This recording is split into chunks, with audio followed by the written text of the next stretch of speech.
Hey everybody, I hope you guys are having a good day. Today we are going to read Jacqueline Woodson's Sometimes No Words Are Needed. And this is on page 134, 131 of the hard copy text. Deep winter and the night air is cold, so still. It feels like the world goes on forever in the darkness until you look up and the earth stops in a ceiling of stars. My head against my grandfather's arm, a blanket around us as we sit on the front porch swing. It's wine like a song. You don't need words on a night like this. Just the warmth of your grandfather's arm.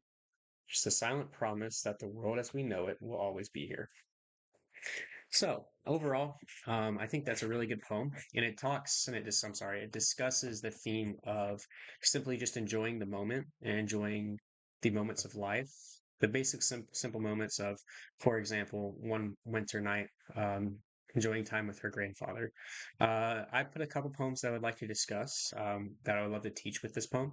The first one is Whisper of the Breeze by Kirsten Lynn, and the second one is Tired by Langston Hughes. So I'm going to start with Whisper of a Breeze by Kirsten Lynn.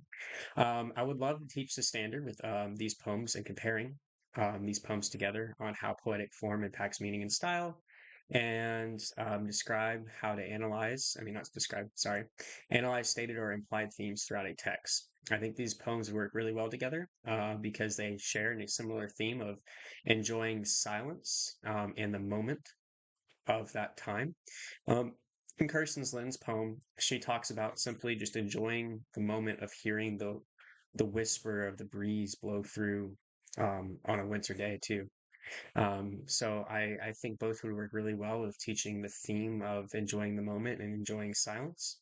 I also think teaching them how to look at how poetic form impacts meaning and style with both poems would be great because Whisper of the Breeze is a villanelle poem compared to Jacqueline Woodson's poem, which is free verse.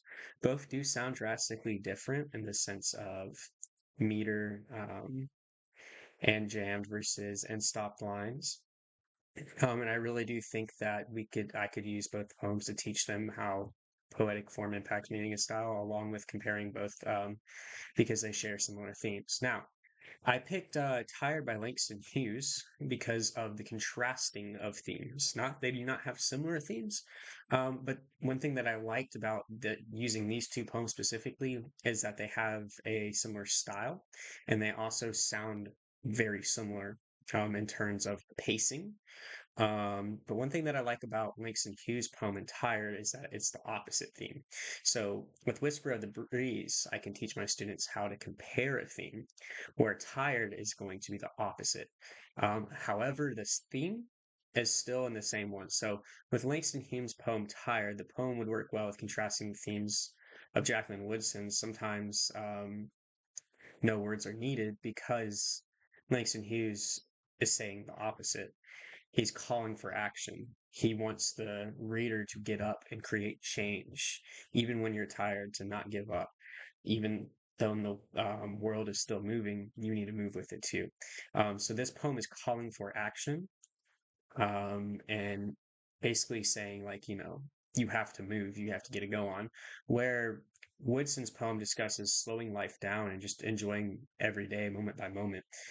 So I think that Tyra would be great with the benchmark of